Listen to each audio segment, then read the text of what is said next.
Assalamualaikum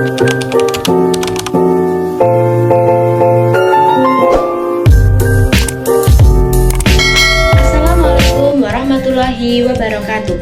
Halo semuanya, perkenalkan nama saya Asma Alifta Arsyanti dengan NIM 2301050252 dengan nomor presensi 42 rombel E. Nah, di sini saya akan membahas tentang K3. Apa sih itu K3? K3 sendiri adalah kesehatan dan keselamatan kerja di laboratorium IPA. Nah, sebelum ke pembahasan, ini dia biodata saya. Selanjutnya ada tujuan kesehatan dan keselamatan kerja berdasarkan Undang-Undang Nomor 1 Tahun 1970. Yang pertama, yaitu melindungi dan menjamin keselamatan setiap tenaga kerja dan orang lain di tempat kerja. Yang kedua, yaitu menjamin setiap sumber produksi dapat digunakan secara aman dan efisien. Yang ketiga, yaitu meningkatkan kesejahteraan dan produktivitas nasional. Tahu kan tentang tujuannya? Selanjutnya ada penyebab terjadinya kecelakaan di laboratorium.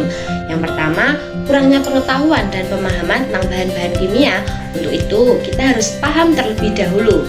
Yang kedua, yaitu kurangnya kejelasan petunjuk kegiatan laboratorium dan juga kurangnya pengawasan yang dilakukan selama melakukan kegiatan laboratorium. Yang ketiga, tidak menggunakan perlengkapan perlindungan yang lengkap. Padahal ini adalah hal yang paling penting. Yang keempat, yaitu tidak bersikap hati-hati di dalam melakukan kegiatan. Ada hal yang wajib dilakukan dalam pelaksanaan K3 di laboratorium. Yang pertama, menggunakan alat pelindung APD, yaitu jas praktikum, kacamata pelindung, pelindung muka, sepatu, dan juga masker. Yuk simak video di samping ini. Yang kedua, yaitu gunakan lemari asam jika bekerja dengan zat-zat atau reaksi yang menghasilkan uap.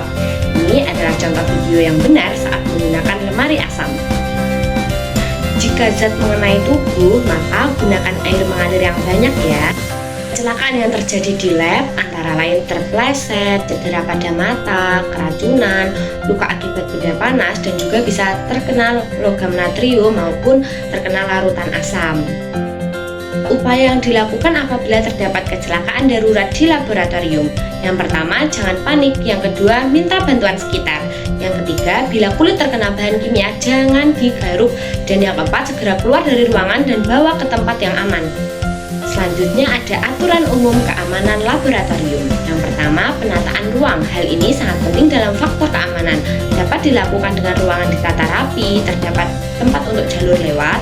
Yang kedua, yaitu dianjurkan menggunakan perlengkapan keamanan ketika akan melakukan kegiatan praktikum.